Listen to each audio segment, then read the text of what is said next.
Reads. So in today's video, we are doing our May wrap up. And I had a really good month in May. Y'all know I like to do books, movies, and music. All right. So the first was The Women of Brewster's Place by Gloria Naylor. This was our May book club pick, which fantastic. We had such a great discussion. I mean, this is a classic. The next is The Color of Family by Patricia Jones. This is actually our book club for June, having our discussion on the 11th, I believe. Yeah, on the 11th of June. So I cannot wait to get into it. I don't want to tell you guys like if I like it or not. So yeah, but I read this. And then, girl, this is my second time reading this book. And it is The House of Eve. Y'all know I have been like ranting and raving about Sadika Johnson about this book. This came out in February of this year, and I have 2 copies. This is the copy where I like annotated it and highlighted it and everything. I mean, she has me on a chokehold, y'all. She honestly does. Fantastic. I read it again because I wanted to go back and revisit the characters. And to say the second time by me reading this, I think I like both characters. I love Ruby and Eleanor, but I think I like Eleanor's story a little bit better because although it obviously has some heartbreaking aspects, but it's not as tough as Ruby's, because at least Eleanor is established as when it comes to like her household, and Ruby's 15 and poor as a doorknob, and oh girl, it's a lot. Again, Sadika Johnson just wrote the mess out of this book, so yeah. All right, that's it when it comes to the books. All right, let's go to the music. Now, as y'all know, look at my shirt. Our girl passed. You know what? My feeling with Miss Tina Turner. It felt like obviously it's bittersweet, but it felt like a celebration because that woman was 83 years old. And when you think about the second half of her life, how she just made up for it even more. And you talking about resilience, that woman just was amazing. She honestly was. And okay, but you guys know, last month I bought my record player, and ever since I've had that, I've been listening to it almost every day. And y'all, look what I got. And I paid only $4.95 for this. Y'all know this is about to go up. This is about to go up. And you know what I need to get? I need to get actually 2 of her autobiographies. And I need to hurry up and get them because they go sky high. Like, I had to get this, y'all. This $4. Okay, so clearly it has What's Love Got to Do with It, Private Dancer, Let's Stay Together. All right, I really, out of this album, I love her version of Let's Stay Together. She kills it. And then I Can't Stay in the Rain. I also love her version of that. And I like Private Dancer. I do like Private Dancer. I would say my favorite song by Tina Turner is The Best, Simply the Best. And the way it starts off, just that beat, and then her voice kicks in. Girl, can't tell me nothing. So that's like my favorite song of Tina Turner. Now, if I can Tina Turner review, I would say my favorite song is A Fool of Love. And I like a song called Working Together. Miss Tina Turner, y'all. Miss Tina Turner. And then I bought Karen White. Y'all, I'm so old school. Y'all know how much I love old school music. All right. But I got this for like $5 too. Now what do I like? This is her debut. This is her debut album. I like, my favorite song on this probably is Superwoman. Karen White is known for that song, Superwoman. I like The Way You Love Me. That also was a single. And then the song that's not a single that I like on this album is called Slow Down. When I saw this, I'm like, oh, I had to get this. It's so pretty. So yes. And so the next song was Behind the Groove by Tina Marie. You know what? When I was growing up, I thought Tina Marie was just like a little light-skinned black woman. I did not know that she was white. Because, girl, she does not... look, I'm saying I'm sounding real stereotypical, but she don't sound like a typical white woman. I thought she was one of us, but no, look, she just real comfortable around us. All right, but Tina Marie got some bops. Tina Marie has some bops. Behind the Groove is actually from her first album. And you know what? I saw that album at Second and Charles, and I'm like, I was like, it don't have Square Biz on there, right? And I don't know why. I just one day just started listening to it. Randomly came on the radio, and I'm like, oh, this is fire, because I've heard it before. But I listened to it, and then I listened to it again, and I kept on listening to it the whole month. And I went back to Second and Charles to see if they had the album, and they didn't. So that was my fault. But I'm gonna look out for that one for a reasonable price though, because I'm not paying no arm and leg for that. Y'all know I'm real cheap. But Behind the Groove, that was on repeat the whole month of May. So yeah, that is it when it came to the music. Had a really good music month. Next, movies, TV shows. So the first thing that I want to mention that I watched was I went to the theaters and saw The Little Mermaid. Unbelievable. Unbelievable. Holly just did such an amazing job. She was so pretty and regal. Those pretty locks. Oh my goodness. She makes me want to get locks. They're just so pretty and they were red. Oh, that makeup and everything. She just was, girl, you see how I'm fanning girling over it. It was so good. But you guys know who I was so surprised at and was outdone? Melissa McCarthy as Ursula.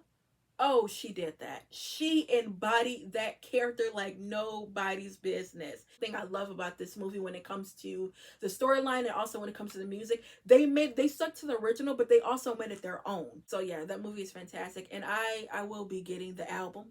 They have the vinyl exclusively at Target, and then I'm also getting one of those dolls to have for a collector's item, because the fact that we have a black Little Mermaid, come on now, that's awesome. So yeah, saw that. And I watched a movie on Apple TV. I've really been loving my Apple TV, called Sharper, with, oh, what's my girl's name? Julianne Moore. That's the only one I really know. But y'all, I was not expecting what to happen.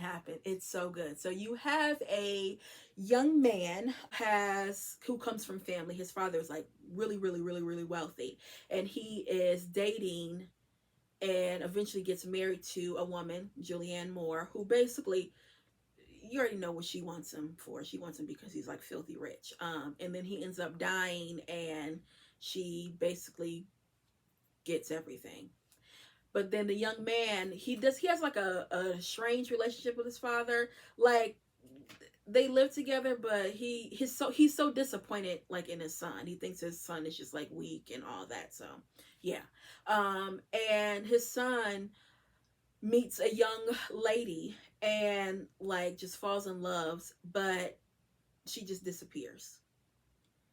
And yeah, that's all I'm gonna say, because again, I don't want to give it away. And the way that they have it, it's like 4 characters. So it's him, it's another man, it's the girl he falls in love with, Julie, and then it's Julianne Moore. And like short stories. So you first meet, the young man, and then, like I said, you meet another man, then you meet the girl, and then you meet the wife. So that's how it goes. And when I tell you what you think is gonna happen, doesn't happen.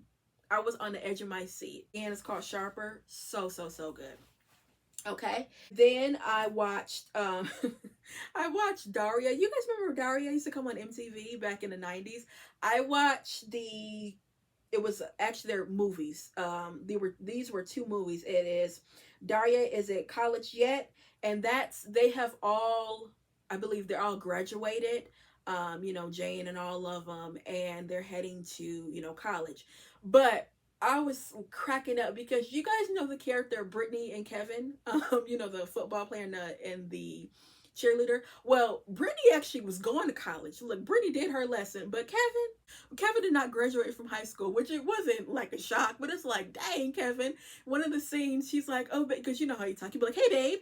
He's like, hey, baby, you're going to be here? And she's like, yeah, Kevin. You're like, I'm leaving for college. Yeah, that was good, revisiting Daria. And then I watched a cartoon called Leap. I think I was so inspired by The Little Mermaid that I just watched this movie randomly called Leap, which it was really good.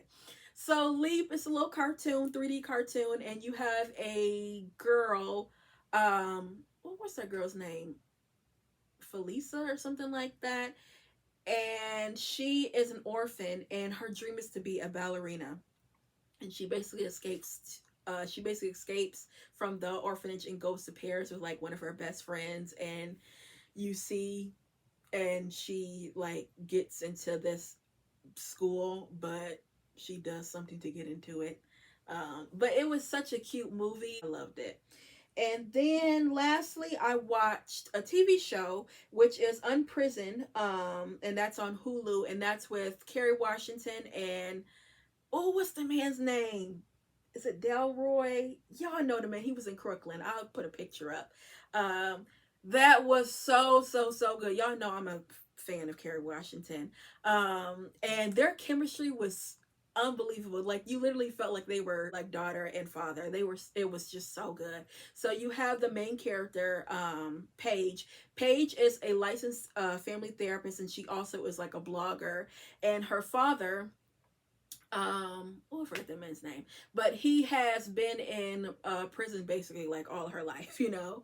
And but even though he's been in prison all her life, he still has been there for her. Like, she, you know, basically has still grown up with like a father. And then he ends up coming out, and finally he ends up coming out and, you know, trying to do the right thing. And she has a young teenage son, and you just see like their complicated relationship. You see her complicated relationship with, you know, her mother's, basically, because she was like in like she was in like some foster homes, and then she was like in some group homes and all of that. Had obviously some serious, you know, point of views, but they also had like some comedy.